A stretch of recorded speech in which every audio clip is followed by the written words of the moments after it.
আমরা জানি সর্বপ্রথম আল্লাহ পাক সৈয়দনা হযরতে আদম আলা নবিয়িনা আলাইহিস সালাতু ওয়াস সালামকে সৃষ্টি করেছেন।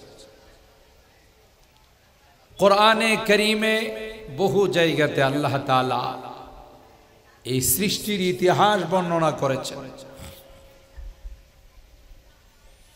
হযরতে আদমকে আল্লাহ পাক সৃষ্টি করার পর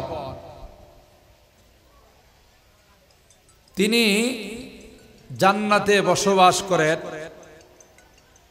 হযরতে আদম আলাইহিস সালাতু ওয়াস সালামকে আল্লাহ বললেন জান্নাতে থাকো, কিন্তু তিনি জান্নাতে বসবাস করা শুরু করলেন, মনের মধ্যে ইতমিনান নেই, শান্তি নেই, সুকুনত নেই। যেহেতু আল্লাহ তাআলা আলিমুম বিদাতিস সুদূর, অন্তর্যামী, অন্তরের সব খবর তিনি রাখেন। তিনি বুঝতে পেরেছেন যে আদম একজন সঙ্গী চায়, একা একই তার ভালো লাগে না। এই জন্য হযরতে আদম আলাইহিস সালাতু ওয়াস সালাম ঘুমন্ত অবস্থায় ছিলেন। আল্লাহ পাক কুদরতি অপারেশন করে তার বাম পাজরের হাড্ডি দ্বারা আম্মাজান হযরতে হাওয়া আলাইহাস সালামকে সৃষ্টি করলেন। খুলিকাত মিন দিলইহিল আইসাই, হাদিস শরীফের মধ্যে এই শব্দ স্পষ্টভাবে আসছে। অপারেশনটা ছিল কুদরতি অপারেশন, আর কুদরতি অপারেশনের মানে হলো যেখানে রোগী টের পায় না, রোগীকে বেড রেস্টেও থাকা লাগে না। মানুষের অপারেশন আর খালেকের অপারেশনের মধ্যে পার্থক্য হলো এটাই। মানুষ অপারেশন করলে অনেক সময় দেখা যায় যন্ত্রপাতি ভিতরে রেখেই সেলাই করে ফেলে, আছে না এরকম? রোগী অনেক সময় ব্যথা অনুভব করে, পরে টেস্ট করার পর দেখা যায় যে ভিতরে কাঁচি বা অন্য কিছু রয়ে গেছে, আর তার জন্য অনেক দিন বেড রেস্টে থাকা লাগে। আর কুদরতি অপারেশন হলো রোগী টের পাবে না, এটা হলো খালেক আর মাখলুকের অপারেশনের মধ্যে পার্থক্য। সুবহানাল্লাহ। তো হযরতে আদমকে আল্লাহ পাক রব্বুল আলামিন তার বাম পাজরের হাড্ডি দ্বারা আম্মাজান হাওয়া আলাইহাস সালামকে সৃষ্টি করলেন। তাফসীরের কিতাবে আসে আদম আলাইহিস সালাম ঘুম থেকে সজাগ হয়ে দেখলেন একজন সুন্দরী রমণী রূপসী একজন নারী তার পাশে বসা। ফামাদ্দা ইয়াদা, তিনি তার দিকে হাত বাড়াইতে চাইলেন। উপরের থেকে আওয়াজ আসলো, মা ইয়া আদম হাত্তা তুআদ্দি মাহরাহা, হে আদম, হাত বাড়ানো যাবে না, আগে কিছু শর্ত আছে। এখান থেকে বোঝা যায় যে আল্লাহ পাক নারী আর পুরুষকে যে সৃষ্টি করেছেন, সৃষ্টিগতভাবে নারীর মধ্যে আল্লাহ এমন আকর্ষণ দিয়েছেন যে আকর্ষণের কারণে পুরুষ তার দিকে আকৃষ্ট হবে। এটা আল্লাহ তাআলা সৃষ্টিগতভাবেই দিয়েছেন। না হয় আদম আলাইহিস সালাম তো এর আগে কোন নারীকে দেখছেন? তাইলে তাকে একটু কাছে পেতে হবে, বা তিনি একটু কাছে আসলে ভালো লাগবে, এ কথাটা তার দিলে আসলো কেমন করে? সৃষ্টিগতভাবে।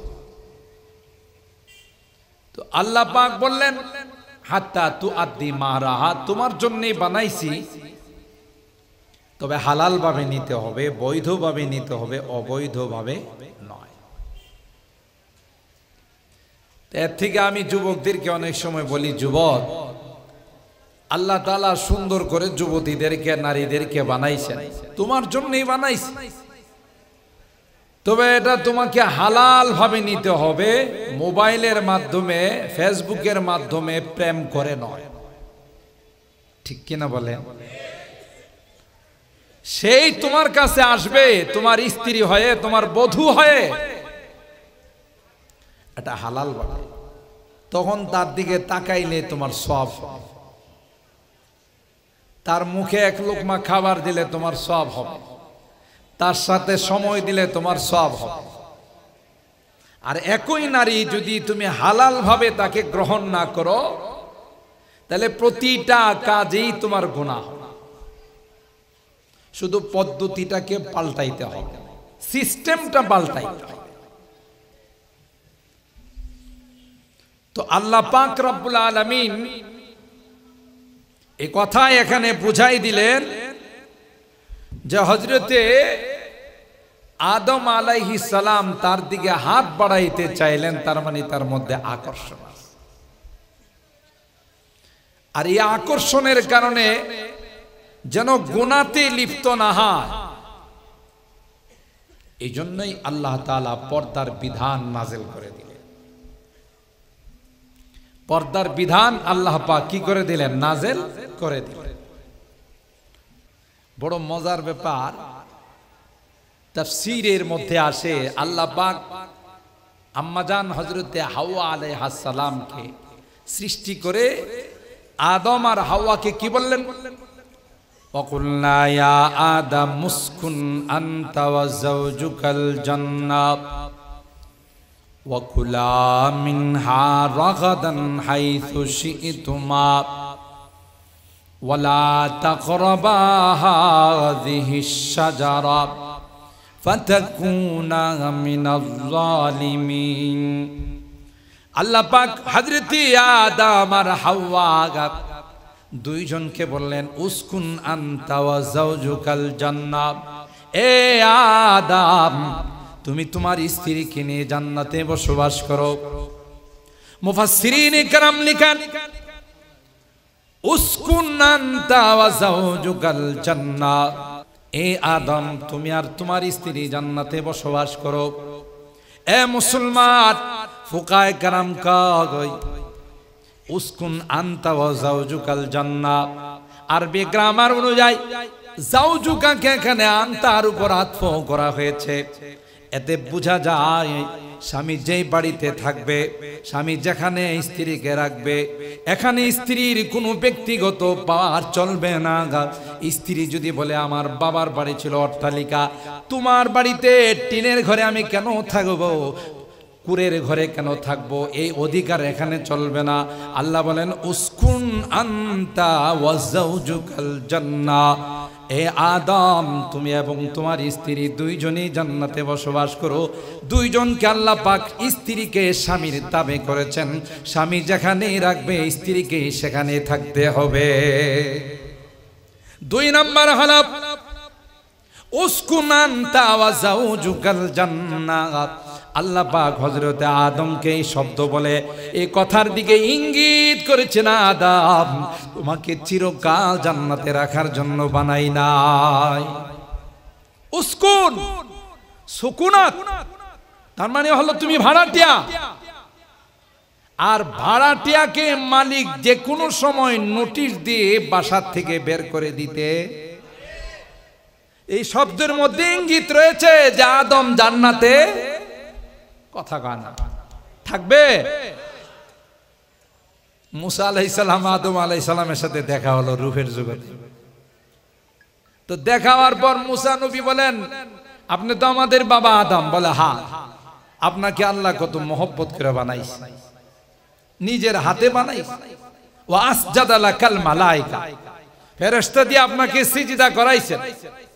এত সুন্দর জান্নাতে আল্লাহ থাকার কথা বললেন, সব খাইতে বলল, ওয়াকুলা মিনহা রাগাদান হাইতু শি'তুমা ওয়ালা তাকরাবা হাযিহিশ শাজারা।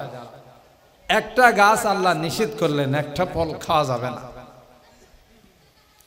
তো আপনি যেখানে আল্লাহ সব খাইতে বললেন, একটা নিষেধ করলেন, ওইটা না খাইলে হইতো। আপনি ওইটা কেন খাইতে গেলেন? মুসা নবী কারে কয়? ওলামায়ে কেরামদের জিজ্ঞাসা করে দেখেন, মেশকাতের হাদিস, ঠিক কিনা বলেন? আপনি ওইটা না খাইলে হইতো না, আপনি নিজে খাইলেন, খায় আমাদের সবাইকে জান্নাত থেকে বাইর করলেন। কে কয়? মুসা আলাইহিস সালাম। তো হযরতে আদম বলেন, বাবা তুমি তো বনি ইসরাইলের একজন জলিলুল কদর পয়গম্বর, ওয়া কাল্লামাল্লাহু মুসা তাকলিমা,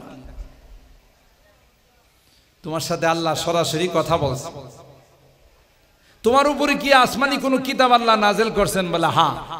কি কিতাব? তাওরাত। ওখানে আমি আদমের কোনো বক্তব্য আছে? আমি আদম সম্পর্কে কোনো লেখা আছে? বলে হ্যাঁ আছে। কি আছে? ওয়া আসা আদামু রাব্বাহু ফাগাওয়া, যে আদমকে আল্লাহ নিষেধ করবেন তারপরও খায়া ফেলাইব, আছে এই কথা আছে? বলে হ্যাঁ আছে। আচ্ছা বলো তো দেখি, তোমার উপর যে তাওরাত কিতাব নাযিল করা হলো, এটা কি আমার জন্মের আগের না পরে? আমার সৃষ্টির আগের না পরের? অনেক আগে, সেই 50,000 বছর পূর্বেই তো আল্লাহ তাআলা এই কিতাব লিখছেন, তাকদীর লিখছেন, সবকিছু লিখছেন।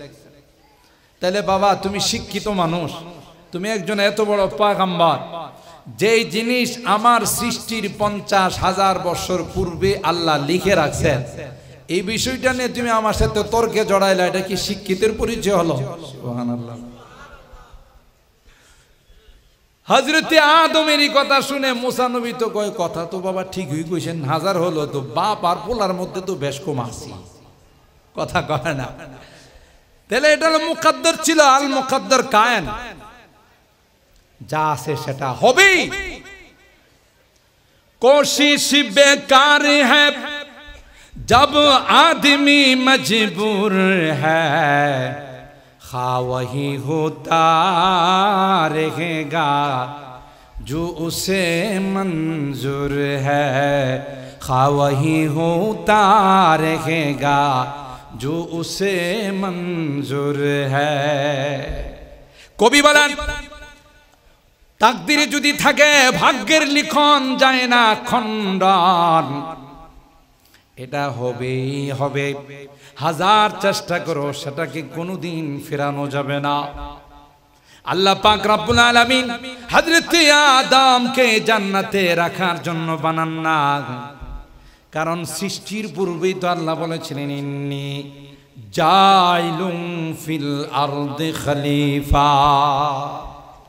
কোরআনুল কারীমের সূরাতুল ফাতিহা থেকে নিয়ে সূরা নাস পর্যন্ত তেলাওয়াত করে দেখুন, কোথাও এমন কোনো আয়াত নেই যেখানে আল্লাহ পাক বলেছেন ইন্নী জাইলুন ফিল জান্নাতি খলিফা, ইন্নী জাইলুন ফিস সামাই খলিফা, আমি জান্নাতের মধ্যে আমার খলিফা বানাবো, আসমানে আমার খলিফা বানাবো।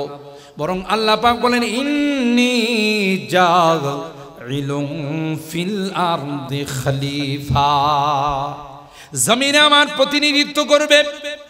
এই জন্যে আদমকে আল্লাহ তাআলা বানাইছেন। তাই আল্লাহ পাক বলেন উসকুন আনতা ওয়া যাওজুকাল জান্নাহ, এ আদম কিছুদিনের জন্য জান্নাতে বসবাস করো। এখানে ইঙ্গিত বহন করে যে কোনো সময়, যে কোনো মাধ্যমে, যে কোনো ওসিলায় আমি আল্লাহ তোমাকে জান্নাত থেকে বের করে দুনিয়াতে পাঠাবো। সুবহানাল্লাহ। সুতরাং ইসমাতুল আম্বিয়া, মনে রাখেন নবীরা মাসুম নিষ্পাপ, নবীরা কোনোদিন পাপ করতে পারে না, নবীরা কোনোদিন গুনাহ করতে পারে না। যদিও এখানে আসা শব্দ ব্যবহার করা হয়েছে, হযরত আদম তা না করে ওনার কোনো উপায় ছিল না। আল্লাহ পাক রব্বুল আলামিন সব খাইতে বললেন, একটা নিষেধ করে দিলেন। এর মাধ্যমে আল্লাহ পাক হযরত আদমকে দুনিয়াতে পাঠাবে, ঠিক কিনা বলেন? এজন্য কবি বলেন কোশিশ বেকার হ্যায় জব আদমি মজবুর হ্যায়, খা ওয়াহি হোতা रहेगा जो उसे मंजूर है, खिरकाए तकदीर को मुमकिन नहीं करना रिफो सूजने तदबीर से गर उम्र भर सीते रहो सूजने तदबीर से गर उम्र भर सीते रहो सारा जिंदगी रिफू করলেও এটা কি হবে না रिपू হবে না যা আছে তা হবে এ মুসলমান এরপরে আল্লাহ বলেন ওয়া কুলা মিনহা রাগাদান হাইসু শিতুমা তোমরা উভয়ে যেখানে যাবা যেই ফল মনে চাই সেটাই খাও এখানে কিন্তু আল্লাহ বলেন না ওয়া কুল আনতা ওয়া যাওজুকা তার স্ত্রীকে খাওয়ার বেলায় কিন্তু তবে করেন নাই ফুকায়ে কেরাম বলেন এই জন্য স্বামী তুমি শুনে রাখো কোন জিনিস তুমি পছন্দ করো তোমার কাছে প্রিয় তোমার স্ত্রী সেটা খায় না পছন্দ করে না অনেক নারীরা বাইম মাছ খায় না কথা বলুন ঠিক কিনা তোমার কাছে খুব প্রিয় অনেক নারীরা অন্য কোনো মাছ খায় না বাজার থেকে তুমি নিয়ে আসলা তোমার স্ত্রী বলল আমি বাইম মাছ খাই না তুমি যদি বলো যে না খাইতে হবে যেহেতু বাজার থেকে কিনে নিয়ে আসলাম তোমাকে খাইতে হবে আমি যেহেতু খাবো তুমি কেন খাবা না আল্লাহ বলেন না না খাওয়ার বেলায় তোমার তাবে না ও কুলা এখানে আল্লাহ দুইজনকে সমান সমান বলছেন এখানে সমান কথা বলেন ঠিক কিনা যে তার খাবার স্বাধীনতা আছে সে যদি কোনো কিছু খাইতে না চায় আপনি তাকে জবরদস্তি করে বল প্রয়োগ করে খাওয়াইতে পারবেন না কেন আল্লাহ প্রদত্ত স্বাধীনতা তাকে দাও ওয়া কুলা মিনহা রাগাদান হাইসু শিতুম স্বামী স্ত্রীর হক আল্লাহ পাক রব্বুল আলামিন বলেন ওয়া মিন আয়াতিহি আন খালাকা লাকুম মিন আনফুসিকুম আজওয়াজা লিতাসকুনু ইলাইহা ওয়া জাআলা বাইনাকুম মাওয়াদ্দাতান ওয়া রাহমা ইন্না ফি যালিকা লাআয়াতিল লিকাওমিন ইয়াতাফাক্কারুন এ মুসলমান 20 নম্বর আয়াত থেকে নিয়ে 24 নম্বর আয়াত পর্যন্ত 25 নম্বর আয়াত পর্যন্ত 6টি আয়াত